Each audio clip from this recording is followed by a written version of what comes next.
नमस्कार। फिजिक्स की क्लास में आप सभी लोगों का स्वागत है। फिजिक्स की क्लास कह सकते हैं या न्यूमेरिकल की क्लास में आपका स्वागत है भाई।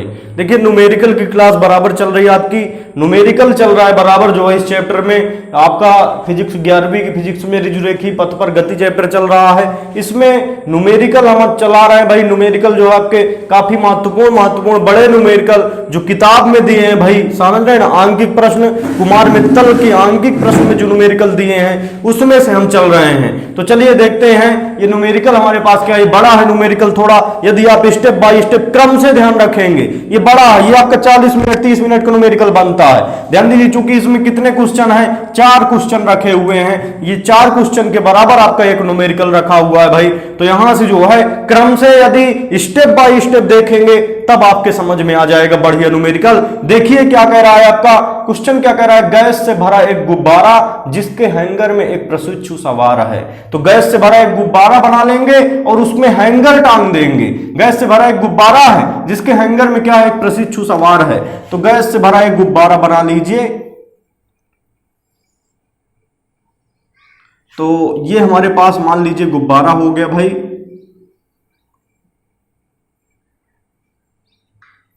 और जो है ध्यान से देखिएगा, यहां से जो है क्या है, इसमें हैंगर टंगा हुआ है। इसके हैंगर में एक प्रशिक्षु सवार है। ये क्या हो गया आपका, गैस से भरा एक गुब्बारा हो गया और इसके हैंगर में क्या है भाई, इसके हैंगर में एक प्रशिक्षु सवार है। प्रशिक्षु का मतलब जो है शिक्षा लेने वाला, समझ रहे हैं ना, एक विशेष शिक्षा लेने वाला ही प्रशिक्षु कहलाएगा। प्रशिक्षु सवार है और कह रहा 10 मीटर प्रति सेकंड के वेग से ऊर्ध्वाधर ऊपर की ओर गतिमान है। ये गुब्बारा कितने वेग से भाई, ये गुब्बारा आपका कितने वेग से, 10 मीटर प्रति सेकंड वेग से ऊपर की तरफ गतिमान है। 10 मीटर प्रति सेकंड वेग से, बिल्कुल आप समझ लीजिएगा। और यहां से ये क्या है, ये हमारी पृथ्वी है, समझ रहे हैं ना। अभी पृथ्वी की जरूरत पड़ेगी इसलिए पृथ्वी हमने पहले बना दिया।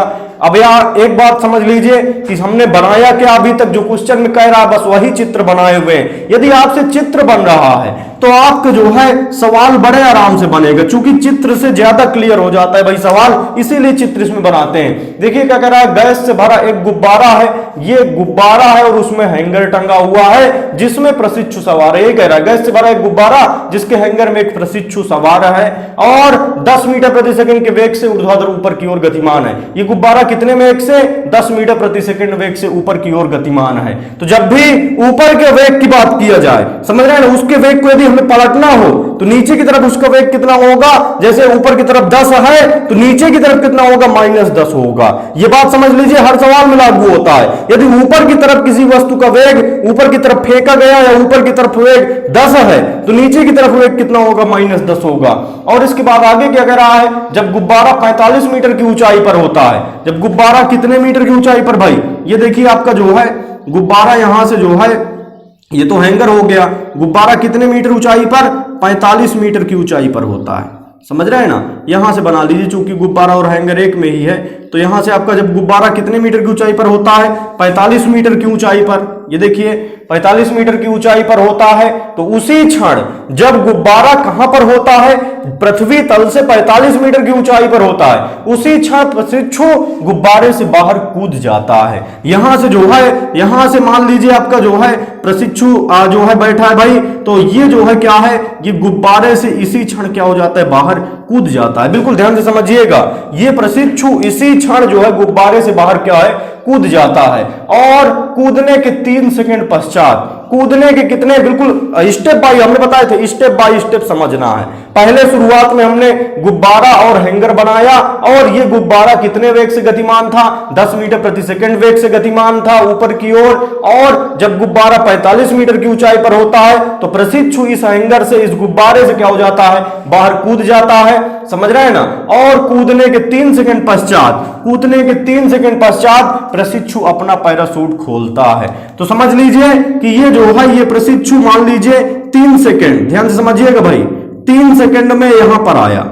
ये जो है ये प्रशिक्षु 3 सेकंड में कहां पर आया भाई, यहां पर आया। मान लीजिए ये प्रशिक्षु 3 सेकंड में यहां पर आया। यहां पर ये जो है अपना पैराशूट क्या कर लिया, खोल लिया। बिल्कुल समझ लीजिएगा भाई, ये जो है ये प्रशिक्षु कितना चला, 3 सेकंड। 3 सेकंड में अपना क्या किया इसने, पैराशूट क्या किया भाई, खोल लिया, पैराशूट खोल लिया इसने। और इसके बाद देखिए अपना पैराशूट खोलता है, जिसके फलस्वरूप उसकी गति अवमंदित हो जाती है, जिसके फलस्वरूप उसकी गति क्या है, अवमंदित हो जाती है भाई। तो यहां से जो है जब पैराशूट खोलेगा तो गति अवमंदित होने का मतलब क्या है, गति धीमी पड़ गई, गति अवमंदित हो जाती है। अवमंदित का मतलब जब भी आप देखे होंगे कि जब हम पैराशूट खोल लेते हैं, पैराशूट फिल्मों वगैरह हम देखे होंगे, जहाज से जब कूदते हैं फिर पैराशूट खोल लेते हैं, तो जब पैराशूट खोलते हैं तो गति धीमी हो जाती है, फिर धीरे धीरे पृथ्वी तक आते हैं। तो यहां से 3 सेकंड जब 45 मीटर की ऊंचाई पर होता है तो प्रशिक्षु गुब्बारे से कूद जाता है। कूदने के 3 सेकंड कूदा, और ऐसा नहीं है कि कूदते समय ही पैराशूट खोल लिया, वो 3 सेकंड तक नीचे आया तो 3 सेकंड बाद वो पैराशूट खोल रहा है, तो 3 सेकंड में कुछ ना कुछ दूरी क्या होगा, वो तय कर लेगा। 3 सेकंड में कुछ ना कुछ क्या होगा, ये दूरी तय कर रहा है इतनी 3 सेकंड में। पैराशूट यहां पर खोल लिया और यहीं से क्या है, फिर जब खोल लिया तो यहां से अवमंदित हो जाते हैं, उसकी गति क्या है, अवमंदित हो जाती है। यदि मंदन की प्रकृति एक समान तथा इसका परिमाण कितना हो, 5 मीटर प्रति सेकंड स्क्वायर माने, तो मंदन कितना दिया है आपका, 5 मीटर प्रति सेकंड स्क्वायर। समझ रहे हैं ना भाई, मंदन आपका गुरुत्वीय जो है, जो मंदन है, इस मंदन को कहते क्या है, ऋणात्मक त्वरण को ही मंदन कहा जाता है। तो जी का मान कितना दिया है, -5 दिया हुआ है, -5 मीटर प्रति सेकंड स्क्वायर, अर्थात त्वरण का मान, गुरुत्वीय त्वरण का मान ऋणात्मक त्वरण को ही क्या कहते हैं, मंदन कहते हैं। तो ऋणात्मक त्वरण कितना दिया है, मंदन का मतलब ऋणात्मक त्वरण, मंदन दिया है मतलब ऋणात्मक त्वरण दिया है। तो ऋणात्मक त्वरण कितना दिया है आपका, जी का मान -5 मीटर प्रति सेकंड स्क्वायर है। समझ रहे हैं ना, इसको हम मंदन भी कह सकते हैं और त्वरण भी कह सकते हैं। तो जब मंदन की बात होगी तो ऋण हो जाएगा, समझ रहे, त्वरण की बात होगी तो धन हो जाता है। तो ये ऋणात्मक त्वरण जिसे मंदन कह रहे हैं, ऋणात्मक त्वरण जिसे मंदन कह रहे हैं, समझ रहे हैं ना, वो कितना दिया है, -5 मीटर प्रति सेकंड स्क्वायर है। तो निम्नलिखित की गणना करना है। पहला नंबर किसकी गणना करना है, पैराशूट खोलते समय प्रशिक्षु पृथ्वी से किस ऊंचाई पर था। पैराशूट खोलते समय प्रशिक्षु पृथ्वी से कितनी ऊंचाई पर था, ये निकालना है। ध्यान से समझिएगा भाई, पैराशूट कहां पर खोला, इस क्वेश्चन में अभी हमने बताया है कि वो जो है 45 मीटर की ऊंचाई पर जब होता है तो गुब्बारे से प्रशिक्षु कूद जाता है। कूदने के 3 सेकंड बाद क्या करता है, पैराशूट खोल लेता है। तो इसमें निकालना क्या है, पैराशूट खोलते समय, पैराशूट यहां पर खोलता है इस बिंदु पर, पैराशूट खोलते समय प्रशिक्षु पृथ्वी से किस ऊंचाई पर था, मतलब ये ऊंचाई की हमें क्या करना है, गणना करना है। ये H1 है और मान लीजिए ये कितनी है, ये जो है ये आपकी कितनी है, ये H2 हो गई। ये ऊंचाई कितनी है आपकी, H2 हो गई। तो चलिए अब देखते हैं यहां से H1 की हमें गणना करना है। तो यहां से जो है, यहां से आपका मंदन अवमंदन चालू होता है, अवमंदित हो जाती है उसकी गति। यहां से जो है कितने जो है अवमंदन से आता है, नीचे की तरफ वो आता है जी बराबर कितने से, -5 मीटर प्रति सेकंड स्क्वायर से। चूंकि उसका वेग पहले तेजी से था, 3 सेकंड तक तो वो तेजी से आया, जब पैराशूट खोल लिया तो उसका वेग लगातार घट रहा है। जब वेग लगातार घटता है तो क्या होता है, ऋणात्मक त्वरण उत्पन्न होता है। समझ रहे हैं ना, जब वेग बढ़ता है तो त्वरण धनात्मक होता है, जब वेग घटता है तो ऋणात्मक त्वरण होता है। तो इसी को हम क्या कहते हैं, मंदन कहते हैं। तो चलिए देखेंगे भाई कि यहां से जो है कितना, अब यहां से हमें ऊंचाई निकालना है। तो ऊंचाई के लिए गति का कौन सा समीकरण लगाना पड़ता है भाई, ऊंचाई के लिए सदैव गति का द्वितीय समीकरण H बराबर क्या होता है, ut plus half GT square होता है। तो ut plus half GT square, चलिए उसमें देखेंगे भाई। तो देखिए भाई, H1 ऊंचाई निकालने के जो है तरीका ये है कि हम यदि H2 ऊंचाई इतना पता कर पाए, ध्यान से सुनिएगा भाई, यदि H2 ऊंचाई इतनी पता कर पाए तो इतनी आराम से पता कर पाएंगे। जैसे यदि इतनी कितनी हो जाए, ये H2 कितनी हो जाए, 20 मीटर हो जाए, तो पूरे 45 से इतना यदि हम घटा दें, ध्यान समझिएगा, इतना घटा दें तो H1 का मान क्या हो जाएगा, मिल जाएगा। तो हमें निकालना क्या है इसमें, पहले यदि हमें H2 निकाल लें तो चलिए देखते हैं H2 का मान कैसे निकलेगा, उसी की गणना करते हैं भाई। H2 की वैल्यू निकालते हैं। तो S2 की वैल्यू कैसे निकलेगी भाई, ये जो है जितने वेग से गुब्बारा ऊपर जाएगा, इसमें प्रशिक्षु भी बैठा था, उतने ही वेग से, कितने वेग से गुब्बारा जा रहा है 10 मीटर, तो प्रशिक्षु भी कितने वेग से जाएगा 10 मीटर प्रति सेकंड वेग से। हमने बताया था जब भी वेग ऊपर की तरफ हो तो उसके वेग को नीचे पलटने की आवश्यकता होती है, चूंकि प्रशिक्षु नीचे की तरफ कूदा है तो वो किधर की तरफ जा रहा है, नीचे की तरफ जा रहा है। तो इस प्रशिक्षु का नीचे की तरफ क्या हो जाएगा, नीचे की तरफ वेग ऊपर की तरफ 10 मीटर है, ऊपर 10 मीटर से जा रहा है तो नीचे वेग कितना हो जाएगा आपका 10 मीटर, ऊपर की तरफ वेग है तो नीचे भी कितना हो जाएगा 10 मीटर प्रति सेकंड होगा। ध्यान से समझिएगा भाई, यहां से जो है इसका प्रारंभिक वेग कितना बनेगा आपका 10 मीटर प्रति सेकंड हो जाएगा। तो यहां से चलिए देखते हैं, और 3 सेकंड में तय की गई दूरी या तय की गई ऊंचाई निकालना है। ध्यान से समझेंगे तो बड़े आराम से समझ में आ जाएगा भाई। ये गुब्बारा 10 मीटर से जा रहा है तो इसमें प्रशिक्षु है, प्रशिक्षु का वेग भी कितना है 10 मीटर है, तो हम प्रशिक्षु कूद गया, वो नीचे की तरफ जा रहा है, तो हमने बताया कि भाई नीचे की तरफ जा रहा है तो ऊपर का वेग दिया है, ऊपर के वेग को पलट दो भाई, ऊपर का वेग था कितना, ऊपर का वेग था 10 मीटर प्रति सेकंड, तो नीचे का वेग कितना होगा -10 मीटर प्रति सेकंड। ध्यान से समझेंगे तो तब सवाल समझ में आएगा भाई। गुब्बारा 10 मीटर प्रति सेकंड से जा रहा है, प्रशिक्षु भी 10 मीटर प्रति सेकंड से जा रहा है, यदि इसके वेग को पलट दिया जाए नीचे की तरफ तो कितना हो जाएगा प्रारंभिक वेग, प्रशिक्षु का प्रारंभिक वेग कितना हो जाएगा आपका -10 मीटर प्रति सेकंड हो गया। तो यहां से जो है ध्यान से देखिएगा भाई, 3 सेकंड में पहला नंबर निकालेंगे, यहां से पहला नंबर 3 सेकंड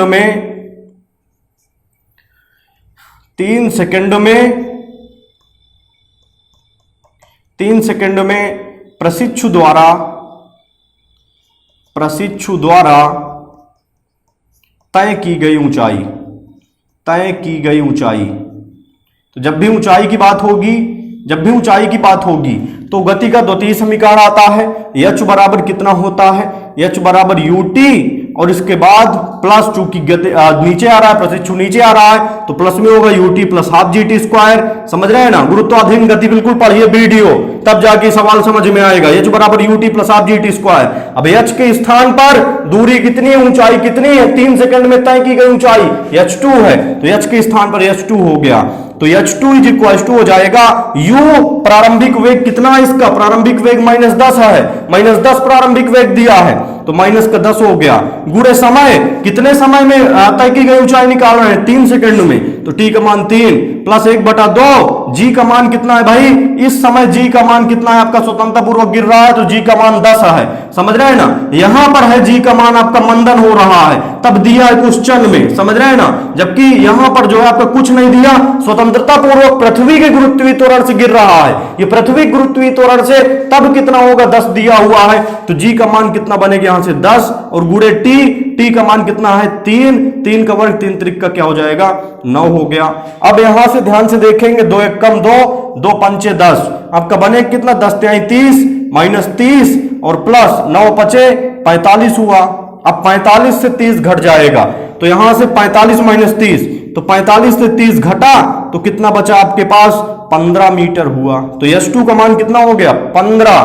तो यहां से ध्यान देंगे हमारे पास h1 प्लस h1 और h2 यदि जोड़ दें, इन दोनों को जोड़ दिया जाए तो कुल ऊंचाई कितनी है 45, अर्थात h1 प्लस h2 बराबर कुल कितना है 45। यहां से लिखेंगे चूंकि h1 प्लस h2 बराबर 45, अब यहां से h2 की वैल्यू रख दीजिए, तो h1 प्लस h2 की वैल्यू कितनी है 15 बराबर 45, तो यहां से जो है 15 को उधर ले जाइए, तो यहां से h1 इज इक्वल टू हो जाएगा 45 माइनस का क्या हो जाएगा 15, h1 बराबर कितना आ गया भाई, h1 बराबर हो गया 45 से 15 घटेगा तो 30 मीटर।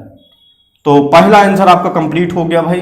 पहला आंसर क्या था, पैराशूट खोलते समय, पैराशूट यहां पर खोला है, 3 सेकंड पश्चात पैराशूट खोलता है, तो 3 सेकंड में तय की गई दूरी, तय की गई ऊंचाई, 3 सेकंड में तय की गई ऊंचाई आपकी जो है 15 थी, h2 का मान, h2 का मतलब 3 सेकंड में तय की गई ऊंचाई, तो 3 सेकंड में तय की गई ऊंचाई 15 थी, तो यहां से जो है बाकी बची ऊंचाई कितनी हो गई, पृथ्वी तल से जहां पर पैराशूट खोल रहा है, पृथ्वी तल से ऊंचाई कितनी हो जाएगी आपकी 30 मीटर। 30 मीटर की ऊंचाई पर पैराशूट खोल रहा है, या गुब्बारे से कितनी ऊंचाई पर, गुब्बारे से 15 मीटर की ऊंचाई पर वो पैराशूट खोलता है, तो इतना हो गया। अब दूसरा नंबर चलिए देखते हैं, यहां से दूसरा नंबर क्या दिया है सवाल। तो चलिए देखते हैं भाई, यहां से जो है पहला नंबर तो क्लियर हो गया आपका कि पैराशूट खोलते समय, पैराशूट यहां पर खोल रहा है, पैराशूट खोलते समय प्रशिक्षु पृथ्वी से कितनी ऊंचाई पर था? पृथ्वी से H1 ऊंचाई, H1 का मतलब 30 मीटर ऊंचाई पर था। अब चलिए दूसरा नंबर इसमें देखते हैं भाई, दूसरा नंबर कंडीशन क्या है, सभी लोग ध्यान से देखेंगे। दूसरा नंबर कह रहा है इस समय वह गुब्बारे से कितना दूर था। तो जहां पर पैराशूट खोलता है, इस समय का मतलब जब पैराशूट खोलता है, पैराशूट खोलते समय पृथ्वी से किस ऊंचाई पर था, और इस समय का मतलब पैराशूट खोलते समय प्रशिक्षु गुब्बारे से कितना दूर था। तो पैराशूट खोलता यहां पर खोला है, तो गुब्बारे से कितना दूर है, ये देखिए कितनी दूरी पर है, H2 दूरी पर है कि नहीं है। तो यहां से साफ से देख के बता सकते हैं, अभी H2 हमने निकाला है, तो जो है यहां से क्या कहेंगे भाई, प्रशिक्षु जो है गुब्बारा पैराशूट खोलते समय प्रशिक्षु गुब्बारे से H2 ऊंचाई पर है। ध्यान से देखेंगे भाई, दूसरा नंबर है हमारे पास, ध्यान से देखिएगा, इस समय वह गुब्बारे से, या कह सकते हैं पैराशूट खोलते समय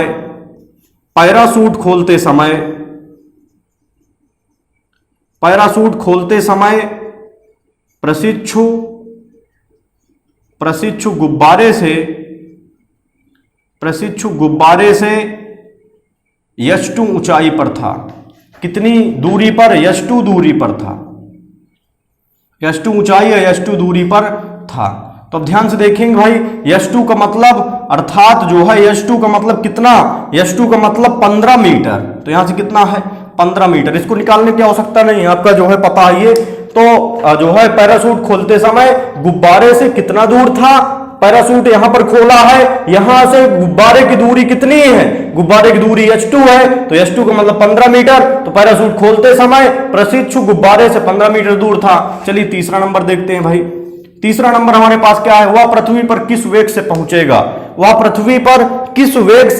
ये क्वेश्चन पूछ रहा है। तो ध्यान से समझेंगे तो बड़े आराम से क्वेश्चन आपको समझ में आ जाएगा भाई। ध्यान से देखिएगा, तीसरा नंबर, वह पृथ्वी पर किस वेग से पहुंचेगा। तो पृथ्वी पर किस वेग से पहुंचेगा, तो यहां से यहां तक का वेग तो अलग होगा भाई, समझ रहे हैं ना। फिर यहां पर क्या है, यहां पर जो है पैराशूट खोल लिया, जैसे क्या है, सभी लोग ध्यान से समझेंगे कि इमेजिन करें कि हवाई जहाज से कोई आदमी कूदा, समझ रहे हैं ना, 3 सेकंड में वो 50 मीटर या 500 मीटर की दूरी तय कर लिया। 3 सेकंड या जो है आपका 10 सेकंड में वो 500 मीटर की दूरी तय कर लिया, कुछ दूरी पर आ गया, समझ रहे हैं ना, और कुछ दूरी पर आ गया। तो जब वो कुछ दूरी पर आ गया जहां पर पैराशूट खोल रहा है, समझ रहे हैं ना, वहां पर वेग उसका बहुत तेज है, बहुत तीव्र वेग है। तो वहां से जहाज से कूदते समय और पैराशूट खोलते समय उसका वेग अलग है, समझ रहे हैं ना। जहाज से कूदते समय वेग अलग होगा, पैराशूट खोलते समय वेग अलग होगा, और फिर जैसे ही पैराशूट खोलेगा उसका वेग चेंज हो जाएगा। क्योंकि वेग क्या है, वेग गति उसकी अवमंदित हो जाएगी, गति धीमी हो जाएगी। तो यहां पर वेग, यहां से जैसे ही कूदा उसका वेग नीचे की तरफ -10 है, और यहां पर आएगा, यहां पर आया, ध्यान से समझ लीजिए, 2 कड़ी बन रही है, ये पहली कड़ी, और जब पैराशूट खोल दिए दूसरी कड़ी हो जाएगी। तो यहां से जो है जब पैराशूट खोलेगा उस समय इसका वेग, यहां से प्रारंभिक वेग मान लीजिए u दिया हुआ है, यहां पर अंतिम वेग कितना निकाल लेंगे, समझ रहे हैं ना, यहां पर अंतिम वेग निकाल लेंगे। और जब पैराशूट खोल लेगा, ये पहली स्थिति हो जाएगी आपकी, पैराशूट जब नहीं खोला है ये पहली स्थिति, और जब पैराशूट खोल लिया ये दूसरी स्थिति। तो पहली स्थिति में जो अंतिम वेग होगा, समझ रहे हैं, पहली स्थिति में जो अंतिम वेग होगा वही जब पैराशूट खोल लेगा, समझ रहे हैं ना, तो उसके लिए प्रारंभिक वेग बन जाएगा। इसी अंतिम वेग v से ये नीचे की तरफ अब चलेगा, u बराबर यहां पर क्या हो जाएगा, v हो जाएगा, और यहां से u, कैपिटल U मान के चलिए, तो u बराबर v हो जाएगा। इसको ध्यान से एक बार और समझेंगे भाई, इसको ध्यान से एक बार और समझेंगे तब बनेगा सवाल आपका। यहां से हमारे पास कितना है, ध्यान से देखिएगा, यहां से जो है ये पैराशूट खोल लेता है, ये जो है यहां से कूदता है, तो 3 सेकंड में यहां पर पैराशूट खोलता है। जब यहां पर पैराशूट खोलेगा तो यहां पर उसका वेग चेंज होगा, समझ रहे हैं ना। तो यहां से कितने वेग से, मान लीजिए उसका प्रारंभिक वेग शुरू में ही दिया था, ऊपर की तरफ वेग 10 था, तो पलट दिए, वेग कितना हो गया, प्रारंभिक वेग -10 है। यहां पर 3 सेकंड में वो कुछ ना कुछ वेग प्राप्त कर लेगा, और यहां पर पैराशूट खोल लिया तो उसकी गति धीमी हो गई। तो यहां पर क्या है, यहां पर उसका अंतिम वेग निकलेगा, जो अंतिम वेग वेग होगा, जैसे ही यहां से पैराशूट खोला तो 3 सेकंड में जो अंतिम वेग प्राप्त किया था वही इसका क्या हो जाएगा, प्रारंभिक वेग होगा। उसी प्रारंभिक वेग से फिर धीरे धीरे गति करेगा और यहां पर लास्ट में उसका जो है पृथ्वी तक पहुंचने में उसका अंतिम वेग कैपिटल वी कुछ अलग हो जाएगा।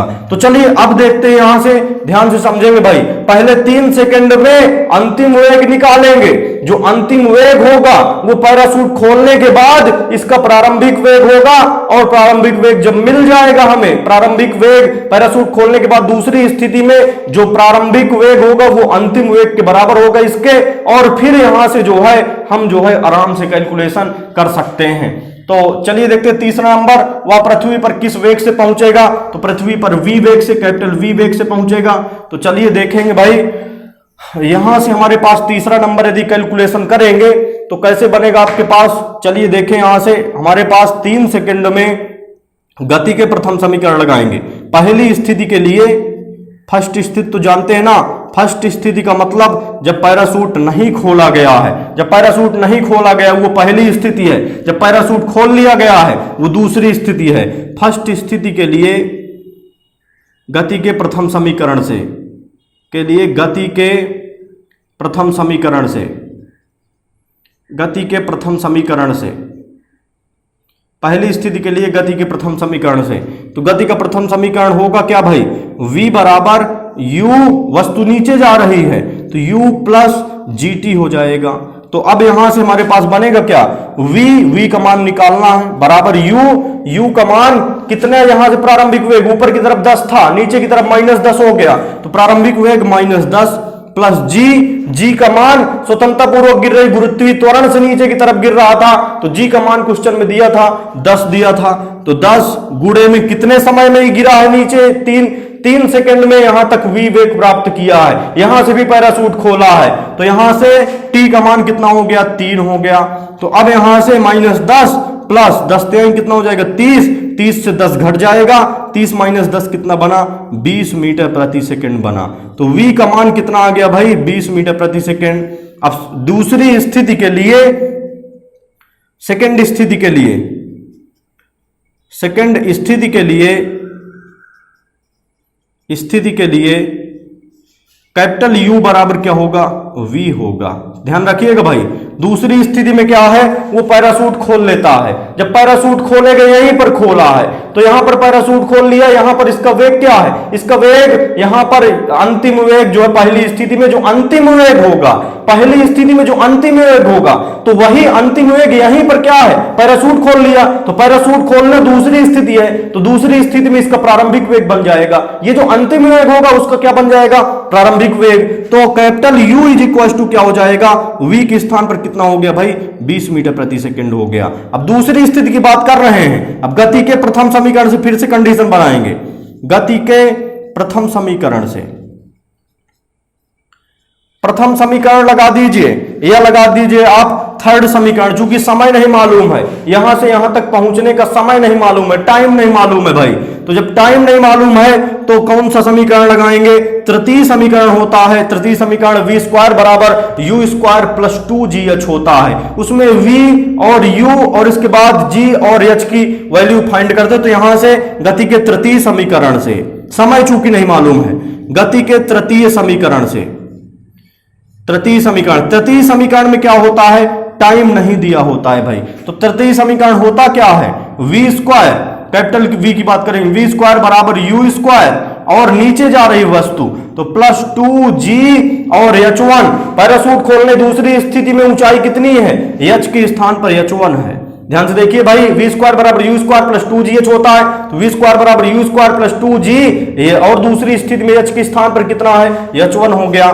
तो अब यहां से बनेगा क्या, v स्क्वायर बराबर हो जाएगा u स्क्वायर, u की वैल्यू कितनी है, 20 का वर्ग हो गया, और इसके बाद प्लस 2 इंटू जी का मान, यहां से जो है पैराशूट खोलने में उसका अवमंदन दिया है, जब पैराशूट खोल लेता है तो उस समय कितने अवमंदन से जो है प्रशिक्षु नीचे जाता है, -5 मीटर प्रति सेकंड, यहां तो 10 मीटर से जा रहा था, यहां कितना हो गया है, जब पैराशूट खोल लिया है तो उसका मंदन हो रहा है, कितने मंदन से, ऋणात्मक त्वरण को ही मंदन कहते हैं, तो जी का मान कितना दिया है, यहां -5 दिया है, तो जी का मान -5 गुणे H1 की वैल्यू कितनी थी भाई, H1 की वैल्यू 30 आई थी, ये 15 थी, ये 30 थी, तो H1 की वैल्यू कितनी थी भाई, 30 थी। वीडियो पीछे करके देख लेंगे यदि H1 आपको नहीं समझ में आया है तो 30 हो गया। चलिए अब देखते हैं यहां से 20 का वर्ग 20 हम 400 प्लस माइनस गुणा कितना हो जाएगा भाई, माइनस हो गया। इसके बाद यहां से 5 दूनी 10, 5 दूनी 10 और 30 का 10 में गुणा कराइए, 30 का 10 में 5 दूनी 10, 30 का 10 में गुणा 300 हो गया। तो 400 से 300 घट जाएगा तो 100 बचा, तो v स्क्वायर बराबर 100, दोनों पक्षों का वर्गमूल, इधर का वर्गमूल v और इधर का वर्गमूल 100 का वर्गमूल 10 मीटर प्रति सेकेंड। तो जो है कितने से भाई जाएगा नीचे की तरफ, वो जो है उसका अंतिम वेग कितना बनेगा, 10 मीटर प्रति सेकेंड बनेगा। तो उसका जो है तीसरा नंबर आपका क्लियर हो गया। तीसरा नंबर क्या था भाई, यहां से ध्यान से देखेंगे, जो है क्या रखा हुआ था, वह पृथ्वी पर किस वेग से पहुंचेगा, तो वो पृथ्वी पर कितने वेग से पहुंचेगा, 10 मीटर प्रति सेकेंड वेग से पहुंचेगा। अब यहां से चौथा नंबर क्लियर करते हैं। तो चौथा नंबर ध्यान से देखिएगा भाई,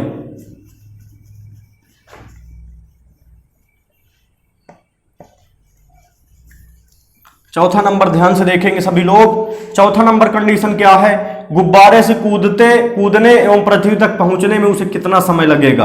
गुब्बारे से कूदने और पृथ्वी तक पहुंचने में कुल समय पूछ रहा है। गुब्बारे से कूद गया और पैराशूट खोलते समय तो उसको 3 सेकंड लगा, और यहां से यहां तक का समय नहीं मालूम है भाई, ध्यान समझिएगा।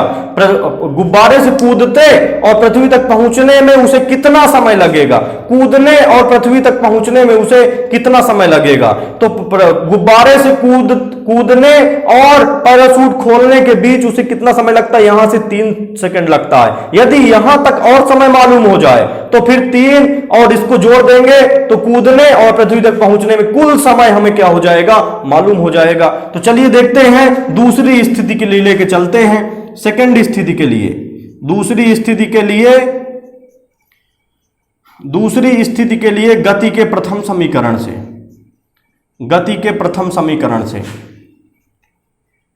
गुरुत्वाधीन गति के प्रथम समीकरण से। तो गुरुत्वाधीन गति का प्रथम समीकरण, वस्तु नीचे की तरफ जा रही है तो होगा क्या, v बराबर, और इस समय जो है दूसरी स्थिति में प्रारंभिक वेग कैपिटल U है, अंतिम वेग v है, तो v बराबर u और प्लस gt होता है। तो ध्यान समझिएगा, v की वैल्यू हम निकाल चुके थे, v की वैल्यू 10 थी, और इसके बाद u की वैल्यू कितनी थी भाई,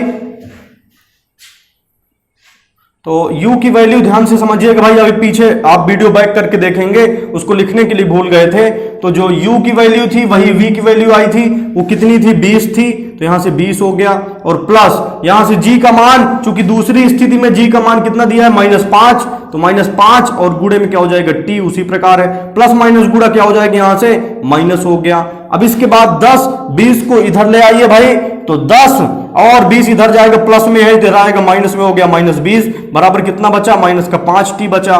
तो 10 से 20 घटेगा, माइनस का 10 हुआ, बराबर -5t, माइनस से माइनस क्या हो गया, कैंसिल हो गया।